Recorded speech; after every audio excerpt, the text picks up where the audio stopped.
Eu me chamo Flávio, não vou aparecer aqui hoje para vocês, apareço na próxima aula, tá? E eu vou ficar com vocês durante essa disciplina de radiologia veterinária. É uma disciplina pequena, tá? Então a gente começa hoje e já finaliza no dia 28, né? São uma duração aí de 10 dias, mas são só 5 aulas, tá? Nesse período. E hoje eu já enviei para vocês, enviei para a líder de vocês, né? A atividade, enviei os arquivos com a atividade e com o trabalho, tá? Então, eu já vou passar logo as informações que eu quero, né, da atividade, do trabalho e como que vai se dar a frequência de vocês para que vocês já fiquem cientes do que vai acontecer, tá bom? Então, vamos lá. Referente à atividade, você pode fazer no Word ou pode fazer manuscrito, tá? Só que eu vou receber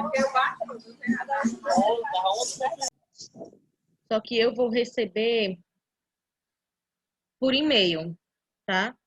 Mesmo que vocês façam um manuscrito, eu vou receber por e-mail. Então, se você for fazer manuscrito, você vai fazer direitinho, vai bater as fotos e compilar em um arquivo PDF. Professor, eu não sei fazer isso, não sei colocar todas as fotos em um arquivo só. Então, você pode fazer, já recebi alguns trabalhos assim, super de boa. Pode fazer várias fotos, né, das questões e enviar para mim por e-mail, tá? Só que essas fotos precisam ser bem nítidas e a letra de vocês precisa estar legível, tá? Para eu poder entender o que é que eu estou tentando ler, tá bom? Sobre o trabalho, vocês já estão no 4º módulo, né, de um curso técnico, não estão no ensino médio, não estão no ensino fundamental, então vocês já sabem como é que faz um trabalho acadêmico, tá?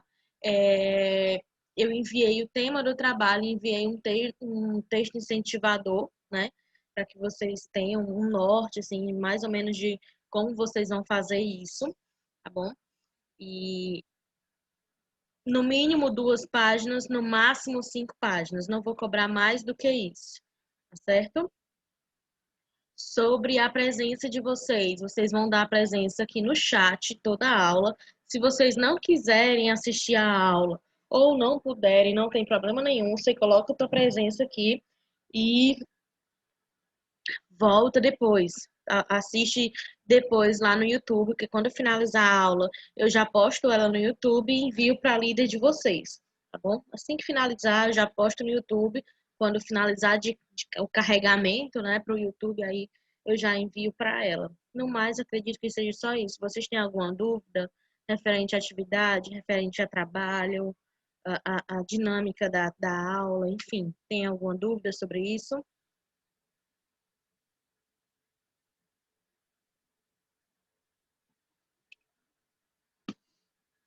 Não? Então já vamos começar, tá?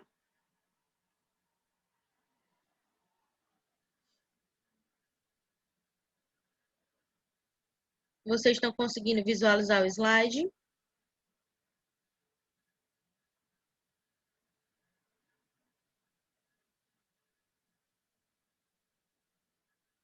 Se vocês tiverem alguma dúvida durante a aula, vocês podem ligar o microfone de vocês, tá? Para me perguntar, eu respondo. E eu não estou conseguindo visualizar o chat.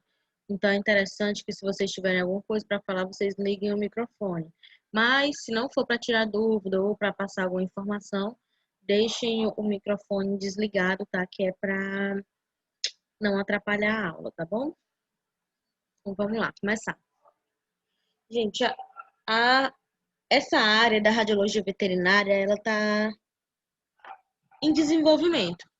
É uma área que está em desenvolvimento, é uma área que está em constante crescimento, né? A gente já sabe aí que a radiologia humana, a gente já tem, tipo, o raio-x, a tomografia, a ressonância, a gente tem os tratamentos radioterápicos e tem mil e uma, como é que eu posso dizer? Especialidades dentro da radiologia, né? Já que na radiologia veterinária, a gente ainda está um pouco no início, principalmente aqui no Nordeste. A gente ainda está bem no início, muitas das clínicas, pelo menos aqui em Fortaleza, aqui no Ceará, só trabalha com raio-x, certo? É o convencional, tá? A maioria das clínicas só trabalha com raio-x. Eu fiquei sabendo de uma única clínica, uma clínica nova que abriu aqui há pouco tempo, que começou a trabalhar com a tomografia. Ressonância ainda não tem, mas já trabalha com a tomografia, né? Então, está em crescimento. Já em outros estados aí do país, já tem clínicas que têm a ressonância, que tem a TC, já tem tratamento radioterápico para os animais, e a gente vai ver um pouco de todas essas práticas, como que isso vai se dar aqui na veterinária, tá? Como que isso vai se aplicar na veterinária. Mas o carro forte aqui da gente vai ser mesmo o raio-x, porque é o que a gente tem acesso hoje, né? Então, se alguém tem interesse de trabalhar com a área da veterinária, provavelmente vai trabalhar com o raio-x mesmo e não com outra especialidade, né?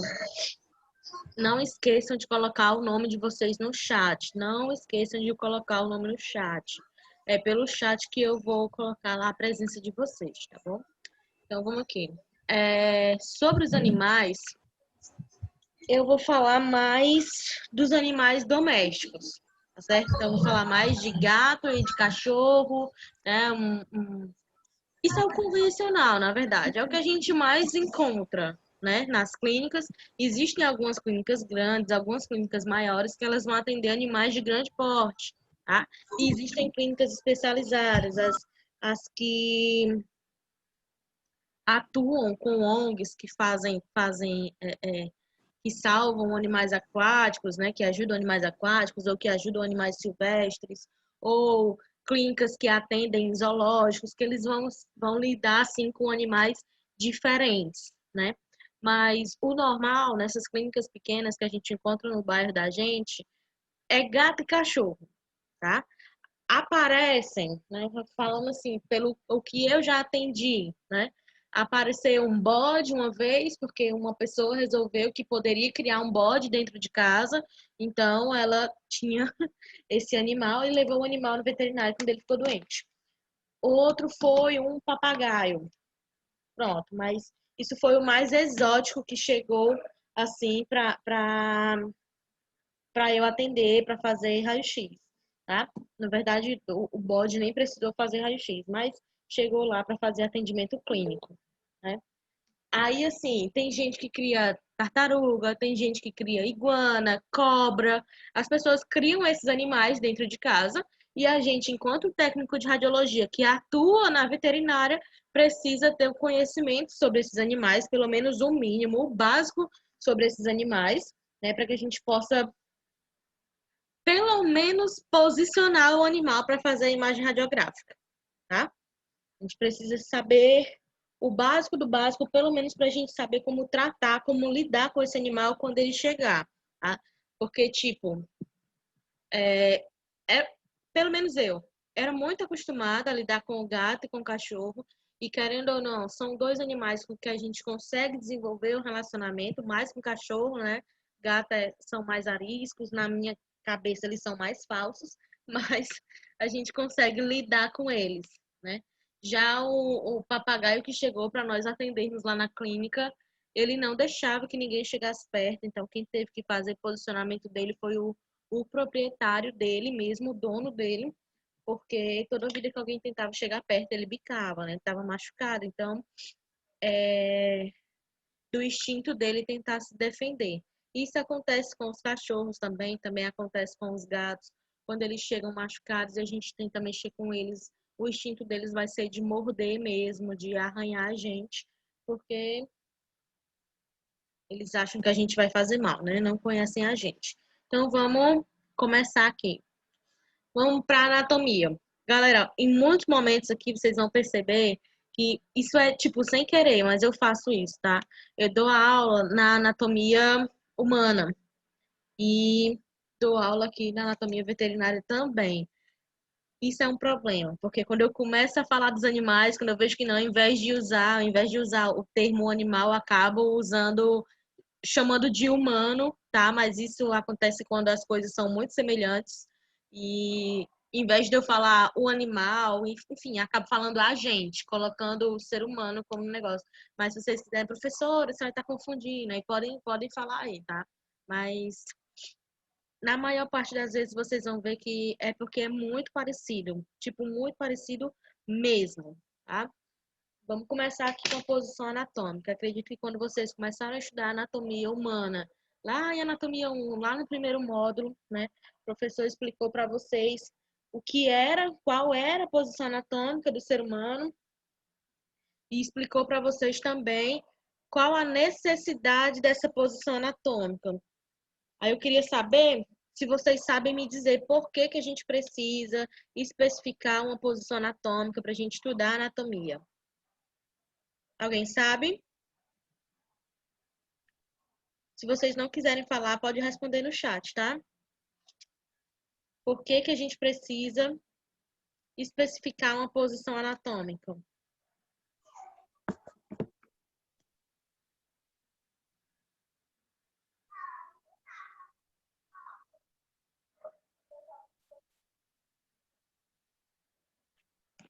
Ninguém? Então vamos lá. Gente, a gente precisa da posição anatômica para poder facilitar a compreensão do local das estruturas, tá? Se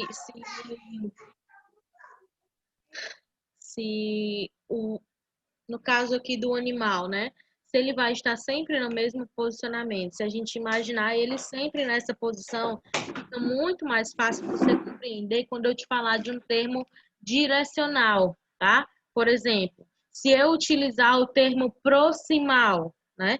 Botar aqui o teu animal posicionado da maneira, na posição anatômica, e eu utilizo o termo proximal quando eu estou falando aqui da região dos membros torácicos. Você já vai entender que se eu estou dizendo que uma estrutura é proximal, significa que ela é próxima da raiz do membro, tá? Você vai entender isso. Se eu falar ventre dorsal e ele está nesse posicionamento aqui, você vai entender que ventre dorsal é tudo que estiver abaixo, no caso, se fosse a inserção de um raio, na realidade, né? O raio entraria aqui na região do ventre, que não necessariamente na barriga do animal, porque se eu estiver fazendo uma radiografia de crânio, por exemplo, eu também posso fazer ventre dorsal, né? Porque aqui seria a região do ventre e aqui seria a região do dorso, tá? Então a gente precisa entender a posição anatômica para a gente também entender que independente da posição que esse animal esteja, tipo, se ele estiver deitado, eu estou fazendo a radiografia, eu consigo entender o local de determinadas estruturas, porque eu vou imaginar esse animal na posição anatômica. O mesmo jeito acontece com o ser humano, tá? Independente da posição que o ser humano esteja para fazer a radiografia, você consegue visualizar, consegue imaginar que tipo de posicionamento você precisa utilizar para fazer uma radiografia, simplesmente porque você sabe a posição anatômica. Você entende quando eu falo para você um AP, você entende que eu estou falando que o A significa a parte anterior dessa pessoa e que o P significa a parte posterior. Você entende isso?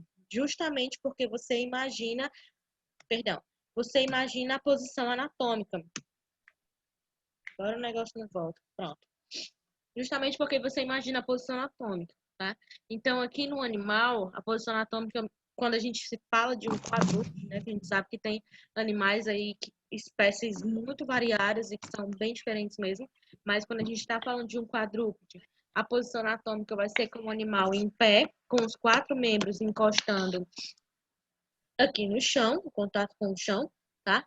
E o pescoço vai fazer, né? Vai formar um ângulo de 145 graus em relação ao dorso e o olhar, a cabeça e o olhar dirigidos para frente, dirigidos para o horizonte, tá? Se eu não me engano, existe uma questão na atividade de vocês perguntando justamente isso, né? Pedindo para vocês descreverem a posição anatômica que a gente utiliza, tá?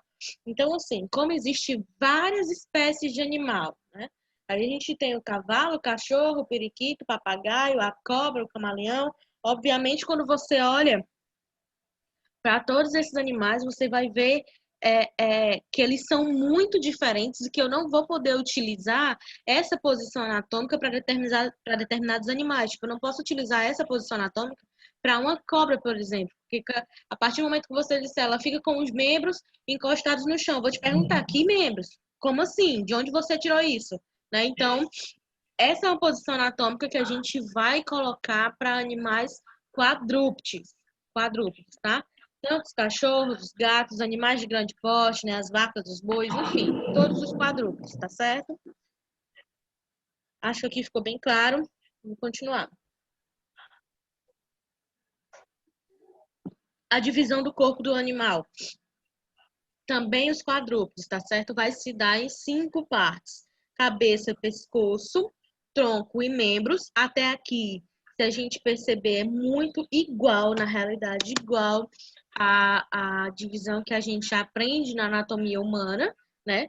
Com exceção aqui da presença da cauda, tá certo? Então, ele vai ter cabeça, pescoço, tronco, e o tronco vai daqui, depois do pescoço, até a parte final, tá certo? Então, esse tronco vai ser dividido em 3 regiões. A gente vai ter a região torácica, a região abdominal e a região pélvica, tá? E os membros, que vão ser 4, né? Já que a gente está falando de um quadrúpede, vai ter aqui um par de membros torácicos e um par de membros pélvicos, tá? A gente não pode utilizar a mesma nomenclatura que a gente utiliza para a humana.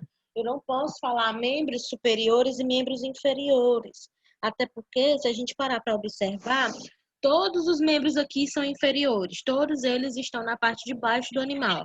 Então, eu vou utilizar membros torácicos, quando eu estiver falando das patas da frente, dos membros da frente, e membros pélvicos, quando eu estiver falando das patas de trás, tá bom? E a cauda, tá? Existem algumas espécies de cachorros, por exemplo, que os donos gostam de fazer a retirada, né? Pedem para fazer a retirada dessa cauda. Gente, primeiro, que eu acho que essa é uma prática que devia, tipo, ser um crime, na realidade, é isso que era para ser um crime. Se tem alguém na turma que gosta de fazer isso, me perdoe, mas eu acho um maltrato mesmo, tá? Se o animal nasceu com a cauda, é porque ele precisa dessa cauda. Essa região do ânus dele fica totalmente exposta, então essa cauda serve para proteger ele. Ele vai abanar essa cauda quando tiver uma naquela região, tá? Então, é muita maldade você ir lá e arrancar a cauda do animal, tá? Mas já é contra a lei, já. Mas as pessoas continuam fazendo, cara. Existem algumas pet shops, né, que fazem isso. E fazem quando ainda são bebês, quando são filhotes. Não é justificativa de que se você fizer quando é filhote, o animal não vai sofrer tanto. Mas vai. Ele vai passar o resto da vida dele sem a cauda. Enfim, vamos lá. Sobre os termos direcionais. São termos que a maioria vocês já conhecem na realidade, né? Boa parte deles vocês já conhecem.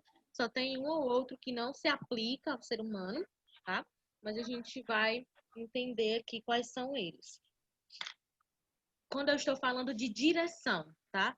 Se eu falo que uma estrutura no corpo do animal está na direção cranial, eu estou falando que está mais próxima do crânio.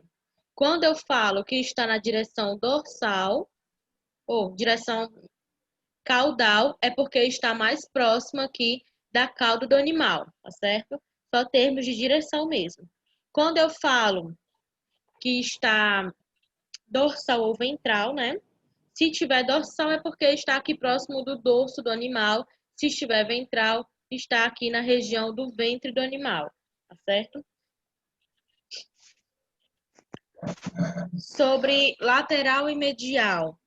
Essa é uma nomenclatura que a gente acaba utilizando mais aqui. Na verdade, o dorso ventral e o lateromedial é o que a gente mais utiliza na rotina mesmo da radiologia veterinária. A maioria dos exames, quando chega para a gente a solicitação de exame, chega dorso ventral ou lateromedial. A maioria chega assim, tá?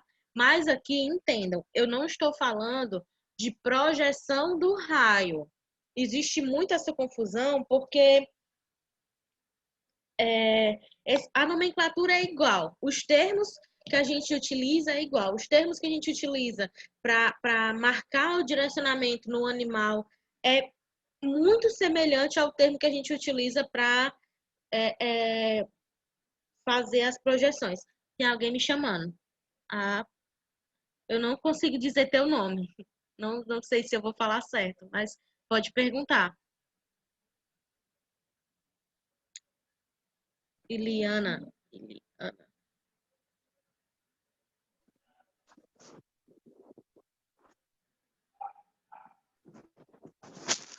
Mas por quê? Se vocês conseguiram entrar, não. Não tem senha, gente. Não precisa de senha. É só clicar no link. Se ele tiver com o aplicativo, ele baixou o aplicativo no celular. Se ele tiver baixo o aplicativo no celular, ele vai conseguir entrar de boa. Todos vocês entraram?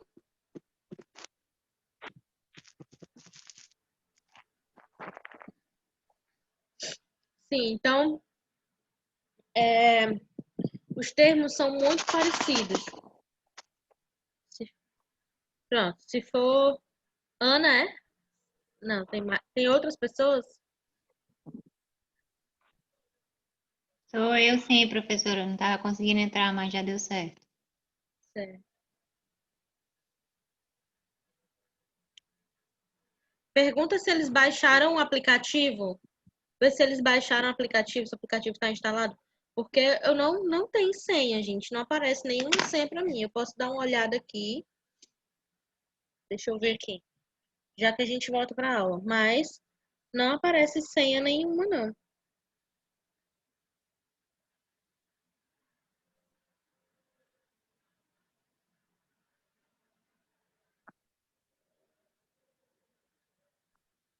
Tenta colocar, pede para eles colocarem essa senha, ver se dá certo, ó.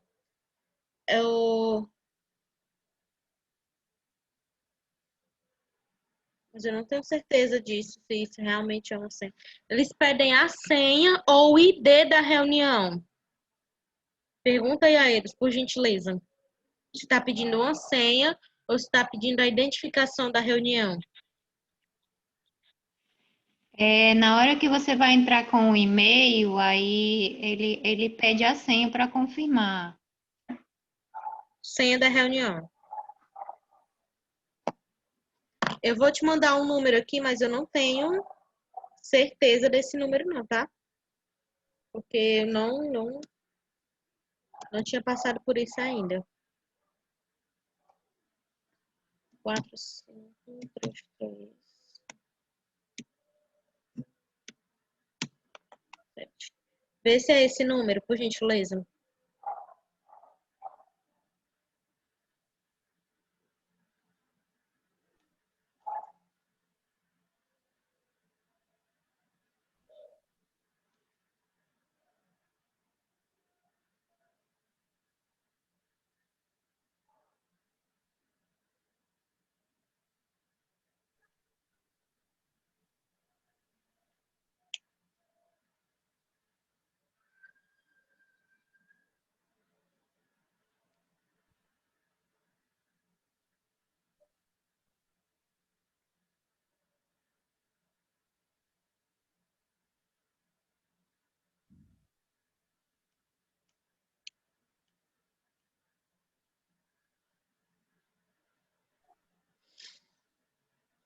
Deu certo?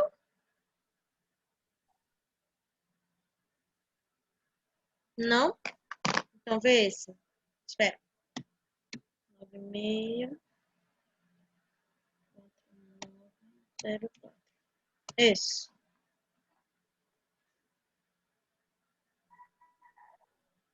Se não for, realmente não sei. Porque normalmente não precisa de senha. Quando eu envio o link, você já entra direto pelo aplicativo, né?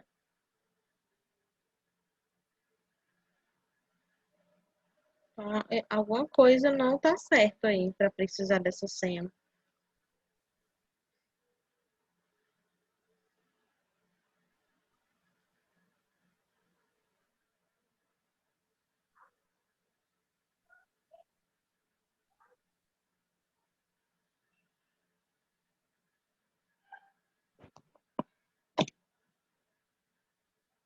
Deu certo?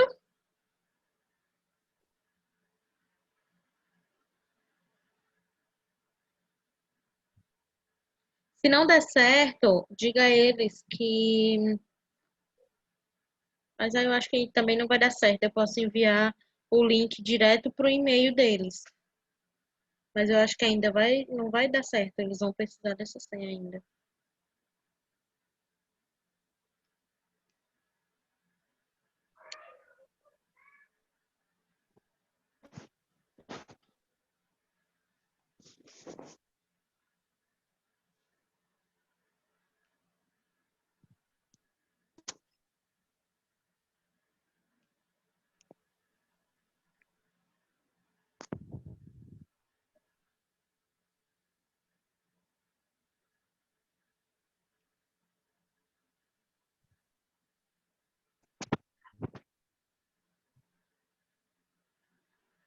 Deu?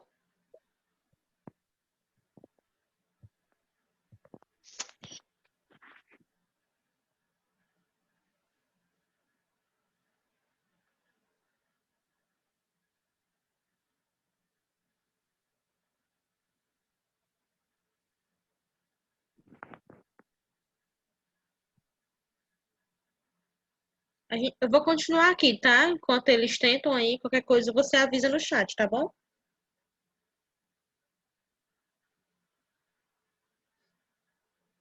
Não esqueçam de colocar o nome de vocês no chat, tá?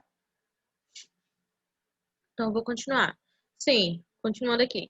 Então, esses termos que a gente usa direcionais são muito parecidos com os termos que a gente usa para especificar a projeção do raio, tá?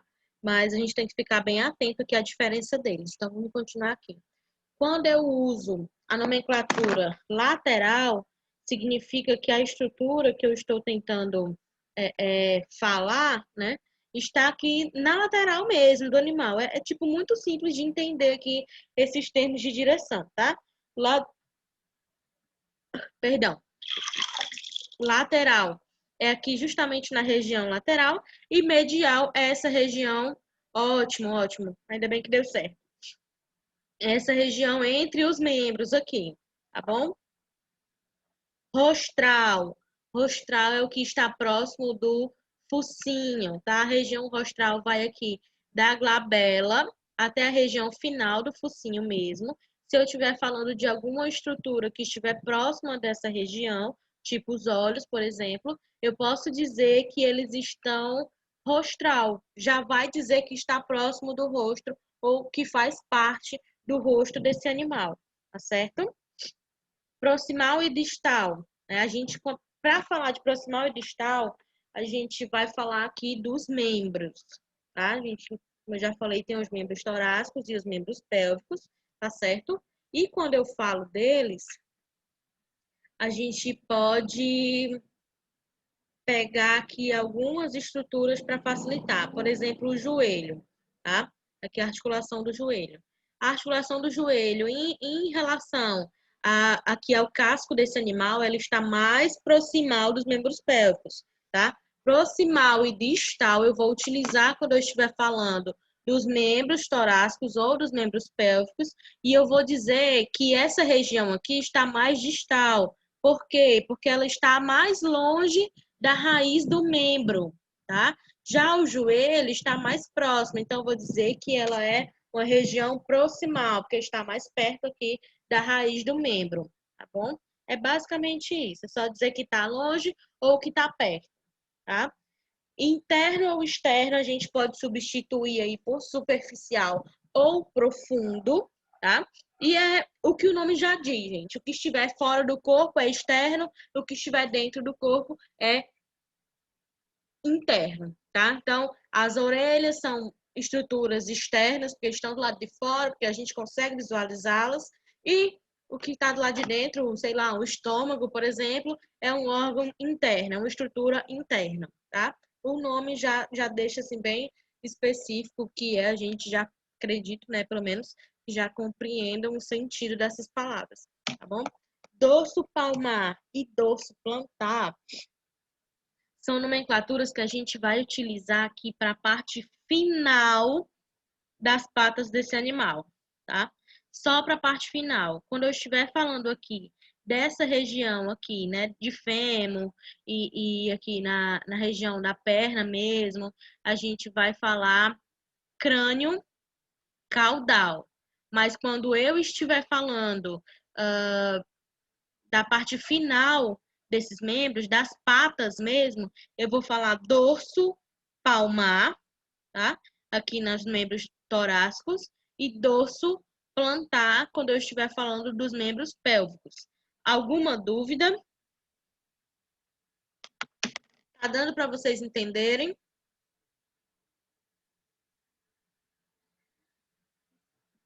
Se vocês tiverem qualquer dúvida, pode falar, tá? Aí a gente tem aqui ainda o termo axial e o termo abaxial, que a gente vai aplicar quando a gente estiver falando de animais que têm os dedos, né, em número de 4, tá certo? Que aí a gente vai utilizar os termos axial e abaxial. Como é que isso vai funcionar?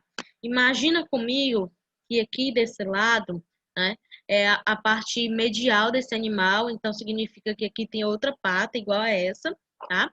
E a gente vai utilizar a nossa imaginação para colocar, passar um eixo aqui no meio da pata desse animal, tá? É uma linha imaginária que a gente vai passar aqui no meio da pata desse animal. Quando a gente passar esse eixo, tudo que estiver aqui para a região interna, né?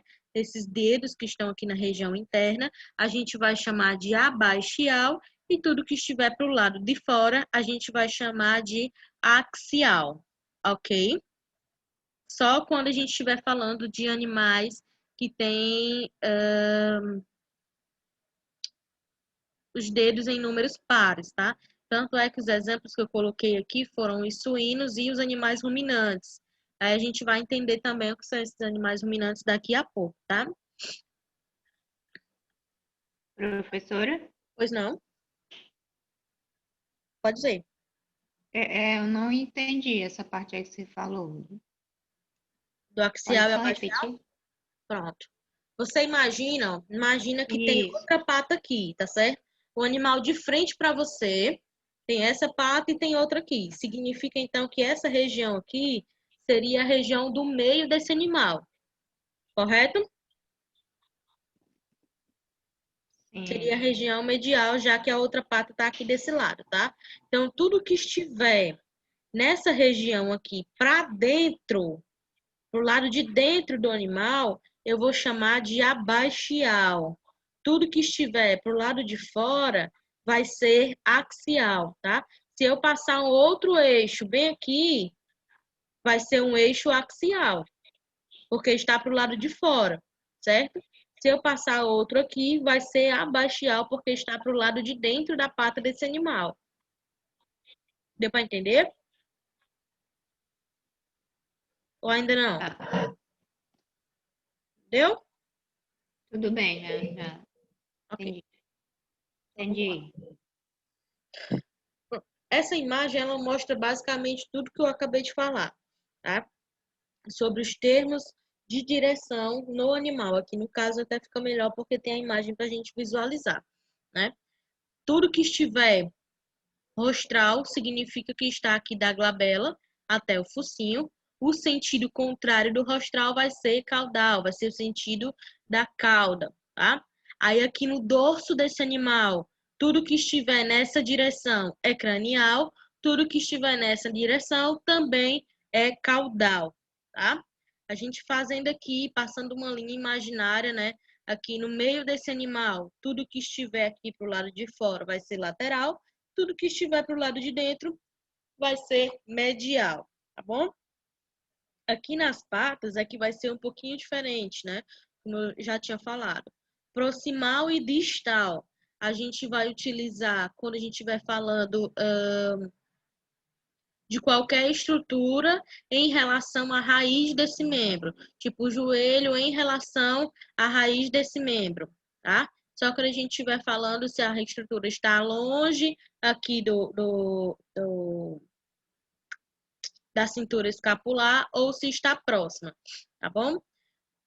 Aqui nas patas, como eu falei, também vai ser um pouquinho diferente, porque até aqui, nessa região, né, antes das patinhas dobrarem, eu vou utilizar o termo crânio caudal. Aqui também, crânio caudal. E quando aqui nessa parte que as patinhas já dobraram, a gente utiliza dorso palmar ou dorso plantar, tá? Alguma dúvida?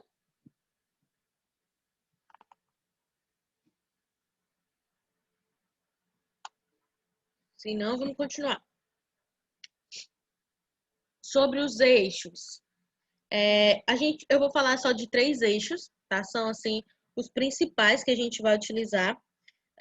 Se vocês ainda lembrarem, lá na Anatomia 1, vocês também viram esses eixos aplicados à radiologia humana, certo?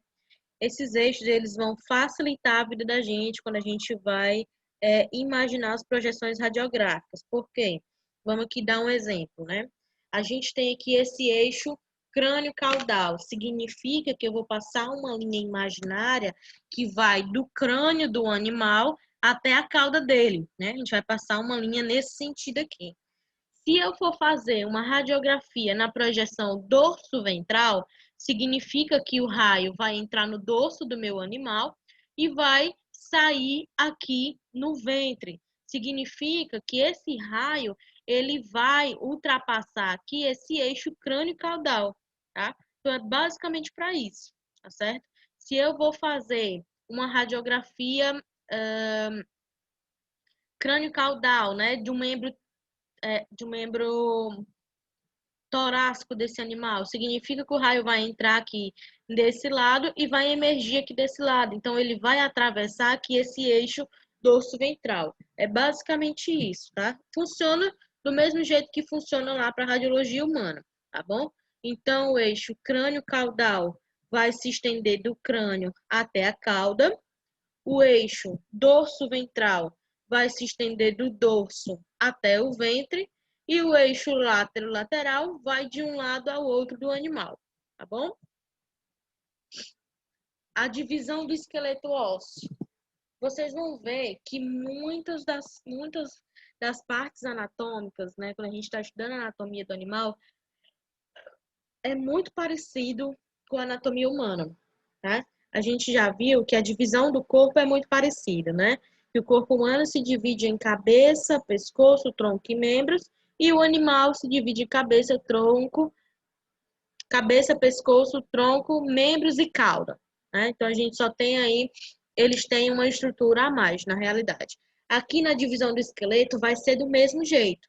Esqueleto axial, esqueleto apendicular, só com o adicional do esqueleto visceral, tá?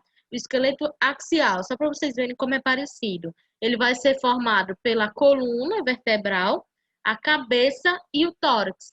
Então, as vértebras da coluna, o crânio e o tórax, tá? O esqueleto apendicular vai ser formado pelos membros torácicos e pelos membros pélvicos, e o esqueleto visceral, ele vai ser formado pelos ossos do clitóris da cadela, pelo osso peniano do cão, né, do cachorro, e o ocioide. Aí vocês prestem atenção nessas estruturas que eu vou já falar um pouquinho sobre elas com vocês, tá? Então aqui a gente tem o esqueleto de um cachorro, tá bom? Pra gente visualizar, ó. Gente, é muito parecido, ó. Rádio e una, eles têm húmero, fêmur, tudo do mesmo jeito, tá? A gente só vai ter, quer dizer, do mesmo jeito não, eles têm as mesmas estruturas, com os mesmos nomes que as nossas estruturas recebem, né? Mas se a gente for olhar os formatos, obviamente vai ser bem diferente, tá bom? E a quantidade também vai ser diferente, que o animal vai ter muito mais ossos do que a gente. Quando a gente tem 206, tem animal que chega a 320 ossos. Isso vai depender muito da espécie do animal, do tamanho do animal, da idade desse animal, tá? Essa variação aqui no número de ossos vai se dar por N fatores, né? A idade é um desses fatores, a espécie é outro fator, tá? Então, a gente não tem como dizer assim, todo animal tem cerca de 320 ossos. Não. Isso aqui seria uma média. A gente utiliza essa média para a gente não ficar sem ter uma resposta. Mas eu não posso dizer isso com certeza, porque isso vai variar muito da espécie, né? E também vai variar de acordo com a literatura, porque tem literatura que considera o osso sesamoide como sendo um osso constituinte do esqueleto e tem autores que não consideram, né? Acham que são ossos que só estão ali para ajudar mesmo e que não se encaixam na contagem quando a gente vai contar os ossos que compõem o esqueleto do animal, tá bom? Então vamos lá. Aqui sobre a classificação dos ossos, a classificação vai ser a mesma classificação que a gente utiliza na radiologia humana, na anatomia humana, tá? E os ossos que vão se encaixar dentro das classificações também são basicamente os mesmos. Vocês vão ver que não muda quase nada. Pelo menos aqui nessa região não muda quase nada, tá? Então, perdão. Então, eles vão ter os ossos longos, né? Que o exemplo para o ser humano é o fêmur, o rádio, aqui vai ser do mesmo jeito, tá? Os exemplos é tíbia, o fêmur, rádio, húmero, metatarsos, metacarpos, tá? Que são ossos que têm o comprimento, né? Maior do que a largura, tá? Todos os ossos que tiverem comprimento maior do que a largura vão ser considerados ossos longos, certo? Aí tem os ossos curtos, né? Que são ossos que já têm tanto o comprimento como a largura e a espessura mais parecido, né? Não tem, como tem dizendo aqui, uma medida não sobressai a outra, são sempre muito parecidos, né? O formato é parecido com um cubo, então a gente vê aqui os ossos do carpo, os ossos do tarso, que na realidade existem algumas espécies que, se a gente observar, é diferente, né? É diferente. A gente não pode encaixar os ossos de todos, os ossos curtos de todas as espécies aqui nessa classificação. Por exemplo, a gente não pode colocar os ossos do carpo de todas as espécies, de cachorro, gato e de uma ave, todo mundo na mesma classificação, porque isso vai diferenciar. O formato do osso vai diferenciar de espécie para espécie. Então, precisa ser analisado separadamente, tá? Mas, por via de regra, né? Os ossos curtos são esses que parecem mais com esses quadradinhos aqui, ó. Vamos entender, as falanges distais, elas não se encaixam nessa classificação de osso curto, porque elas sempre vão se encaixar na classificação de ossos irregulares, tá? Explico já para vocês por quê. Mas, enfim, a gente tem aqui os ossos planos, que os exemplos também são os mesmos que a gente utiliza para o ser humano, né? Os ossos da escápula, os ossos que vão compor o crânio, a pelve, porque são ossos que eles têm um comprimento até razoável, uma largura razoável, mas a espessura é muito fininha, né? Então, eles têm essa conformação, né? Em que a espessura desse osso vai ser muito fina, tá? A gente tem os ossos pneumáticos, que são ossos que ficam localizados no crânio, tá bom? Tanto nos animais domésticos, né? De cachorro e gato, como no ser humano, a gente também tem esses ossos pneumáticos localizados no crânio. E as aves, elas têm esses ossos pneumáticos localizados no corpo delas, tá? É porque as aves, elas são bem delicadas, né? Mas falando aqui do convencional, do animal doméstico, esses ossos pneumáticos vão funcionar do mesmo jeito que funcionam para a gente, ser humano, vão formar aí as cavidades, né, que ficam aqui no nosso rosto, né, os seios, o seio frontal, o seio maxilar, os seios paranasais, que são essas cavidades que ficam no nosso rosto e que se enchem de muco quando a gente está com sinusite, né, que fica tudo cheinho aqui nessa região, quando a gente está gripado, quando tem alguma infecção nessa região. No animal não vai ser diferente. Quando ele tiver gripadinho, quando ele tiver com alguma patologia a nível de sistema respiratório, ele também vai ficar cheio de muco do mesmo jeito, tá? Os ossos irregulares são esses ossos que não têm uma descrição pronta. Eu não posso dizer que a largura é maior do que o comprimento, ou que o comprimento equivale à largura. Eu não posso dizer nada disso porque eles são muito diferentes uns dos outros, tá? E as falanges distais se encaixam aqui. Existem alguns animais, e vocês, se tiverem, né, essa oportunidade de atuar na veterinária, vocês vão ver isso. Que existem animais que a falange distal de uma pata, né, difere com a falange distal da outra pata. São ossos realmente bem irregulares, tá? E por último, a gente tem os ossos viscerais, né? Como eu falei para vocês, são o osso ióide, o osso do clitóris da cadela e o osso peniano do cachorro. Gente, olha, não vai ter um raio-x, não fazer aqui um raio-x específico para ver o ocioide. Não tem. Vou fazer um raio-x específico para ver o osso peniano. Não tem, tá? São estruturas que a gente visualiza quando a gente está vendo outras localidades. Por exemplo, eu vou fazer um raio-x de pelve, aí eu vou ver lá que existe um osso peniano, tá? Então, eu preciso conhecer, preciso saber que esse osso existe para eu não dar um falso diagnóstico para o meu paciente. Eu preciso saber que o ocioide existe e onde ele fica localizado, que é para eu não dar um falso diagnóstico para o paciente, tá? Tem uma história que eu conto bastante, conto para as minhas turmas, porque realmente foi um caso bem interessante. Chegou uma moça para a gente na clínica, né? Na verdade, ela queria fazer a cirurgia pro animal, no animal dela, e isso porque ela já tinha ido em outra clínica, feito um raio-x lá, e disseram para ela que o animal dela estava com o osso preso na garganta, ele havia comido comida de panela mesmo e estava com o osso preso na garganta, não estava conseguindo engolir, por isso ele estava tossindo muito.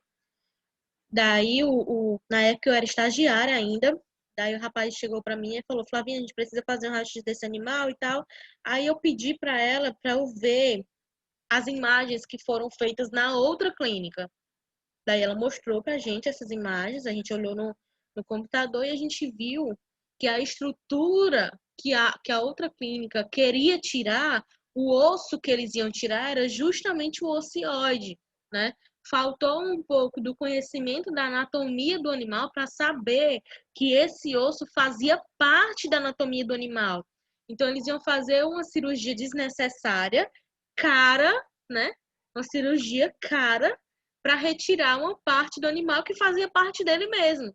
Simplesmente porque não conheciam a anatomia do animal, não sabiam da existência desse osso aqui na região do pescoço, tá? Então, a gente, mesmo que não tenha radiografia específica para essa região, a gente ainda precisa saber que esse osso existe, que esse osso está lá, tá? Até porque a gente fizer aí uma radiografia de cervical, por exemplo, você está lá fazendo sua radiografia de cervical, vê o ocioide e fica assim, como assim?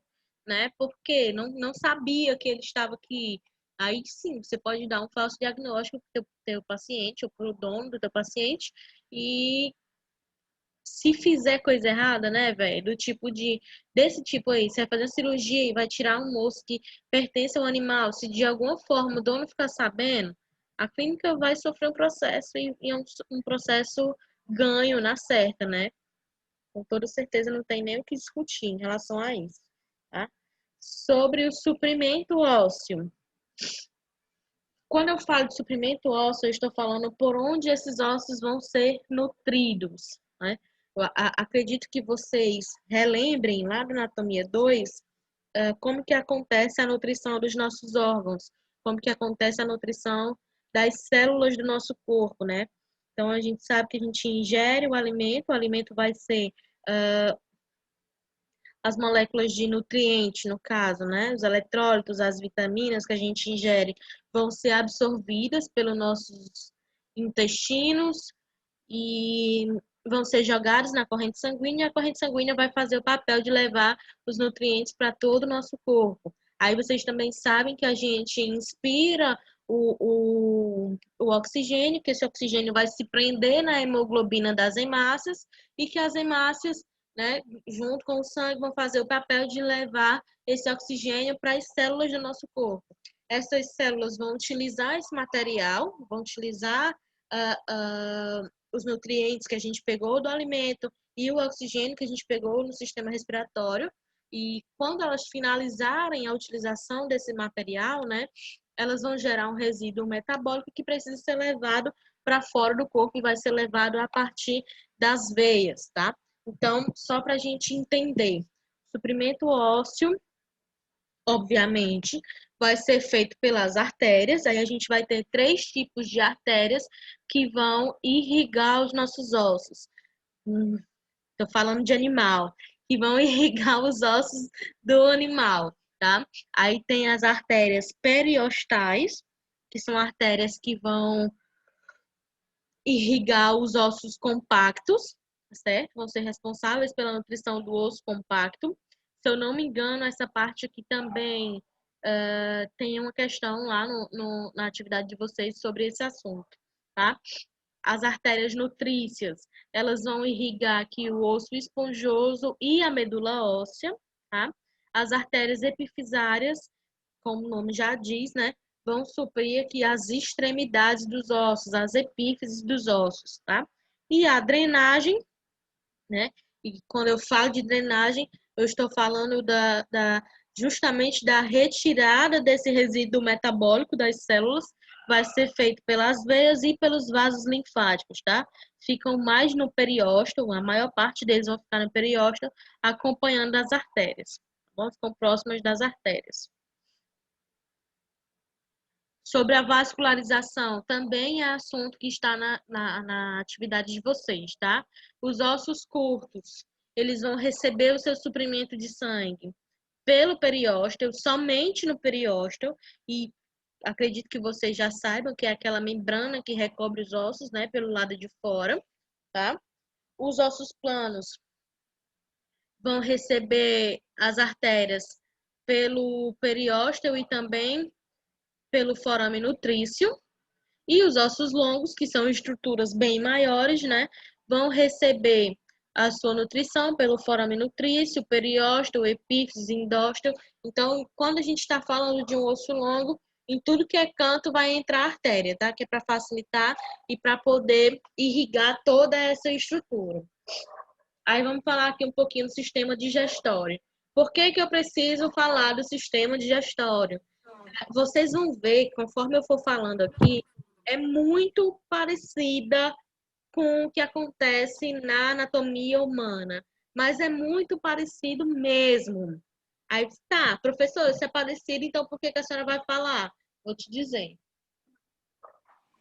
Vou falar porque existem alguns animais que a gente trata e que têm particularidades, tá? A gente tem os animais ruminantes.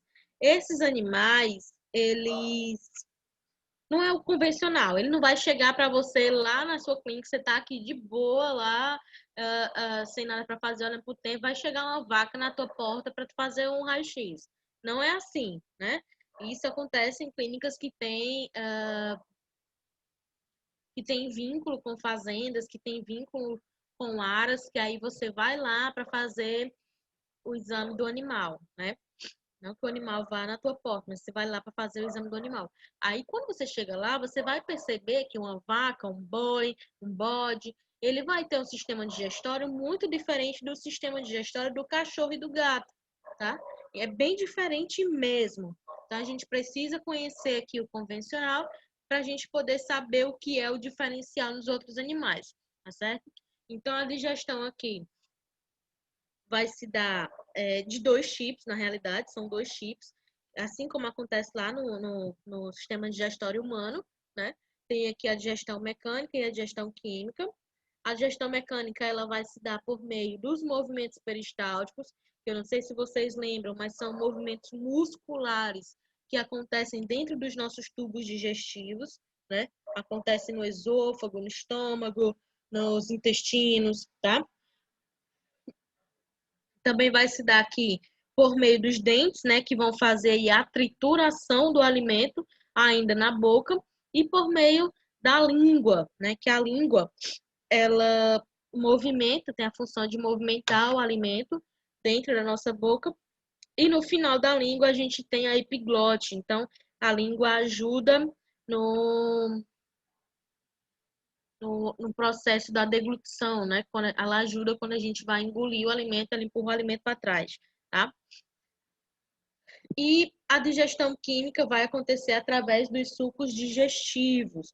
Quais são eles? A gente tem o próprio suco gástrico, que é produzido dentro do estômago, tem a saliva, tá? Que é produzida aqui nas glândulas salivares, na região da boca, tá certo? E essas glândulas salivares, elas são acionadas a partir do momento que esse animal vai ter um estímulo, tá? Estímulo de alimento, pode ser um estímulo de cheiro, um estímulo visual. Assim que ele visualiza, né, o alimento, ele já começa a produzir essa saliva, o corpo dele já entende que ele vai se alimentar, funciona igual como funciona com a gente, tá? Então, a saliva, o suco gástrico produzido no estômago, e tem ainda o suco pancreático, que é produzido lá no pâncreas, e tem a bile, que é produzida no fígado e armazenada na vesícula biliar, tá? Todos esses sucos digestivos vão participar da digestão química, certo? A digestão, ela é basicamente a quebra de uma molécula grande, né? Vai pegar uma molécula que é grande e transformar em uma molécula pequena para que ela possa ser absorvida pelo intestino, tá? Quando é absorvida, é que vai correr pela corrente sanguínea para nutrir aí as nossas células, tá bom? Já que a gente fala disso. Vamos continuar aqui. Então, o trato digestivo, né? Os órgãos que vão fazer parte do sistema digestivo vai ser a boca, a faringe, esôfago, tá escrito errado aqui, aqui é o acento circunflexo também, tá? Estômago ou moela, no caso das aves, tá certo? Intestino delgado, intestino grosso, reto e ânus, ou coácula, no caso das aves, tá certo? Aí a gente tem os órgãos acessórios, né? Que vai ser os dentes, a língua, as glândulas salivares, que são as parótidas, as submandibulares e as sublinguais, tá? São 3 pares importantes, né? Pelo menos. Aí a gente tem o fígado, vesícula biliar e o pâncreas, tá? Esses órgãos acessórios, eles participam do sistema digestório, mas não passa alimento por dentro deles, certo? Eles só estão ali próximos, estão pertinho dos tubos digestórios, eles produzem substâncias que eles vão jogar dentro desses tubos digestórios. No caso dos dentes, eles vão triturar o alimento que passa pela boca, né? Então, ele é acessório da boca, tá? E assim sucessivamente. São órgãos que não participam diretamente da digestão, tá? A função desse sistema é justamente fazer a manutenção da vida, né? Transportar aí os alimentos, transportar o que a gente ingere até o nosso intestino, mas a digestão ela vai acontecer lá dentro do estômago, tá? A quebra mecânica e a quebra química vai acontecer dentro do estômago, né? E vai ser justamente o que eu acabei de falar, a quebra de moléculas grandes, né? De macromoléculas em moléculas muito pequenas, para que o nosso intestino possa absorver e quando acontece esse processo de absorção, essas substâncias são jogadas na nossa corrente sanguínea e a corrente sanguínea se encarrega de levar essas substâncias para o restante do nosso corpo, tá? Depois que acontece essa absorção, acontece ainda a eliminação de resíduos. Tudo que a gente não digeriu, né? Tudo que nosso corpo não foi capaz de digerir, tudo que nosso corpo não precisa, vai ser jogado para fora através dos intestinos, tá bom? Aí a gente tem aqui a cavidade oral, né? Que já, tipo, vocês já sabem para que é, né? Todo mundo sabe que a boca foi feita para comer e para o animal não vai ser diferente. A boca foi feita para comer lá também, tá?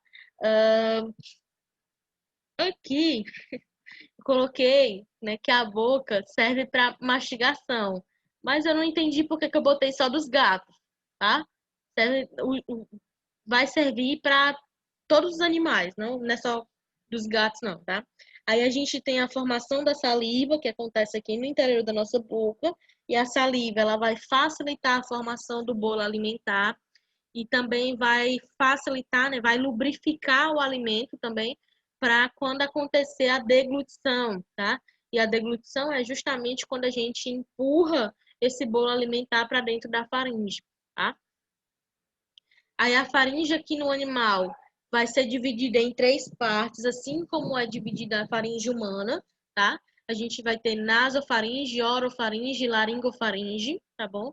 A nasofaringe faz parte apenas do sistema respiratório, é uma região ali próxima da cavidade nasal, tá certo?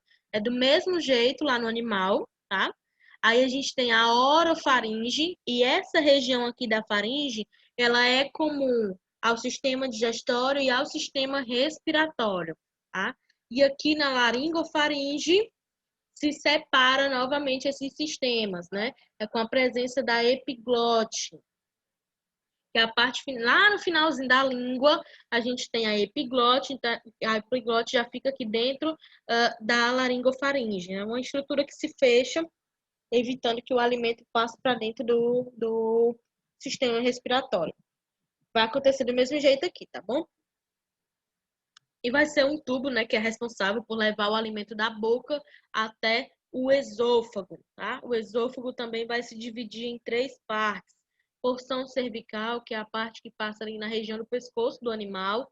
Porção torácica, que é a que passa no tórax. E porção abdominal, que é a porção que já ultrapassou o diafragma, já está chegando no estômago, que já finaliza no estômago, tá? Então, a função do esôfago é levar o alimento da faringe até o estômago. E ele fica localizado na parte de trás da traqueia. A traqueia fica na frente do esôfago. Aí, só uma informação importante. Aqui no esôfago já se iniciam os movimentos peristálticos, tá? Que são os movimentos que vão fazer o papel de empurrar o alimento ali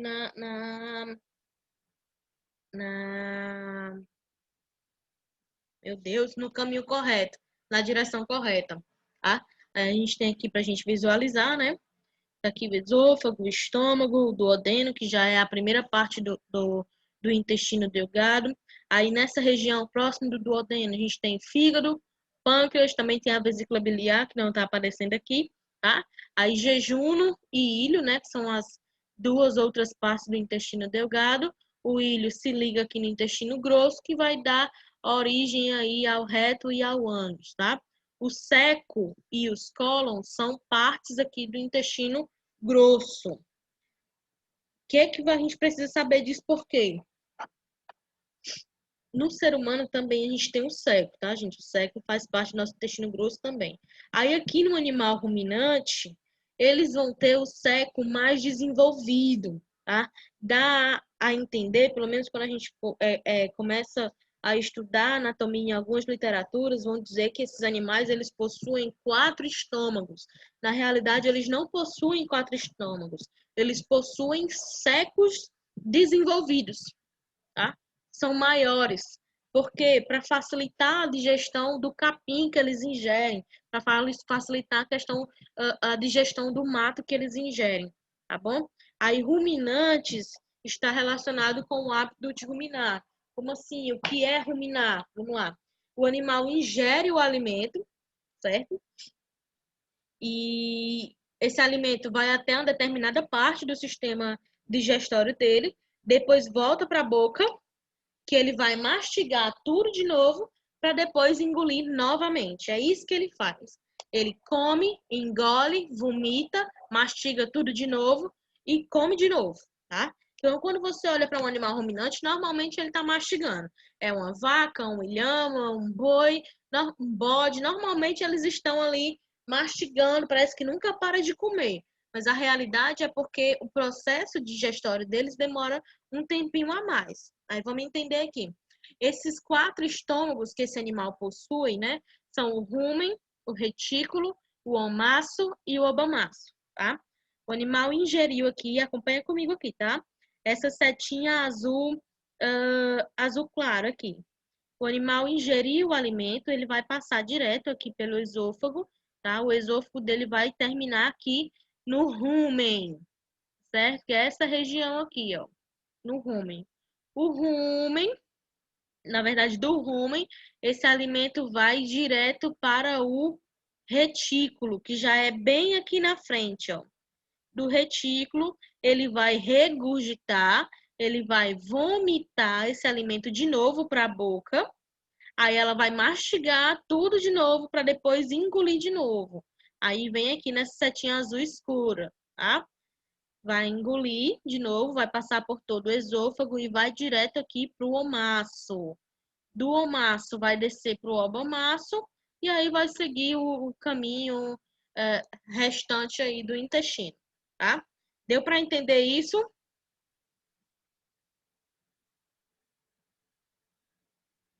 Aqui embaixo, e se eu não me engano, isso é questão de atividade também, aqui embaixo é o caminho que esse alimento vai fazer, tá? Se não conseguiu entender o que eu falei aqui agora, você pode olhar depois aqui essas setinhas bem direitinho e olhar aqui o caminho que o alimento faz, que aí você vai conseguir entender, tá bom? E aqui são alguns exemplos de animais ruminantes, animais que fazem esse processo de comer, vomitar e depois mastigar de novo, certo? Aí, para a gente não parar aqui no meio do assunto, tá? Que na próxima aula a gente começa a ver aqui os meios de contenção.